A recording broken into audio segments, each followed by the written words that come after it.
Have you ever heard about Katya the Deathless? Katya is a villain, in possession of many treasures that he hoards. He may not be killed unless someone breaks the needle that is his death. That's way more convenient than having a lousy heel like Achilles or vulnerable locks like Samson. And it's better than being mortal. You take the death needle, and you store it in a place where no one can find it. Then you live forever, or as long as you want to live. In the fairy tale, the needle is concealed within an egg. The egg is within a duck, the duck is within a hare, and the hare is inside a chest suspended on a branch on a tree growing on a cliff that overlooks the stormy sea. So, what does this have to do with a skinny young boy who packs lipsticks into a jar and then puts the jar beneath his shirt so that he can try to get it halfway across the city of Moscow undetected? It's 1999. Everything is covered in asphalt. And while it may seem too late for any folklore myth to be unfolding, in Russia, fairy tales predetermine reality. The boy's name is Mitya, and he's 12. He has a needle somewhere deep inside his body, which he believes makes him invincible. His dreams are full of sticky, viscous fairy tales, where he is Katya. But there's no resolution yet, whether he's the villain or the hero. Perhaps Mitya should decide, but he doesn't like making decisions. He can't even decide if he's a boy or a girl. This is why he has the jar of lipsticks, and many more jars, in fact. His treasures, some with colorful clothes inside them, some with other kinds of makeup.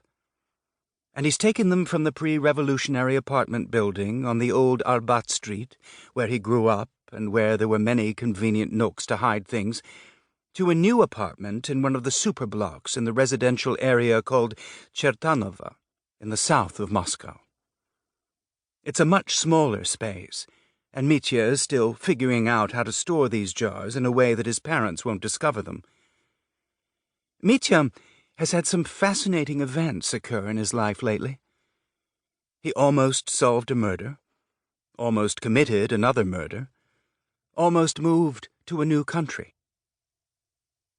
At one point in school, they studied fractions, and Mitya had a tough time understanding that halves are just that, halves, 0.5, 50%, 1/2.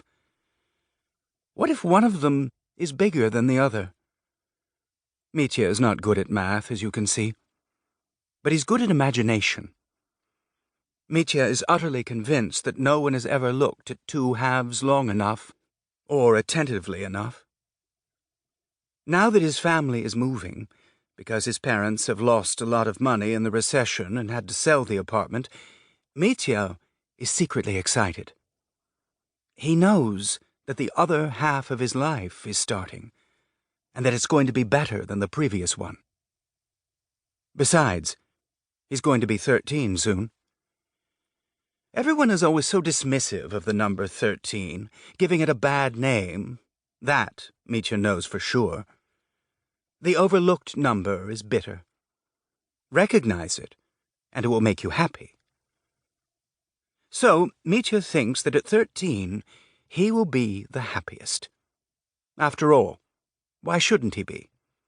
He's moving and leaving some nasty things behind, like his cousin, Vovka. Terrible Vovka.